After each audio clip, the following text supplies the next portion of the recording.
Welcome to the Genius Factory. Enjoy the video. In this video, I will explain how to remove a RAM 1500 head unit. First, let's gather our tools. You'll need a plastic trim removal tool to protect your dash, a small Phillips head screwdriver, and a clean cloth. A small socket wrench set can also be very useful for certain fasteners. Having these items ready will make the process much smoother and prevent any accidental damage. Now, let's start by carefully removing the dash trim. Use your plastic trim tool to gently pry off the lower dash panel.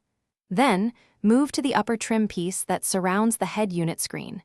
Take your time with this step, as the clips can be delicate. Working slowly helps prevent any scratches or damage to your interior components. With the trim panels out of the way, you'll see the mounting screws for the head unit. There are usually 4 screws holding it securely in place. Use your Phillips head screwdriver to remove them. Once the screws are out, gently pull the head unit forward from the dash. Be sure to support its weight as you carefully slide it out a few inches. Finally, it's time to disconnect the wiring. On the back of the head unit, you'll find several wiring harnesses.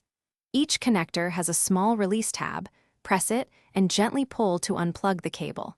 Take a moment to note the position of each cable if you think it will help with reinstallation. Once all the cables are disconnected, your RAM 1500 head unit is fully removed.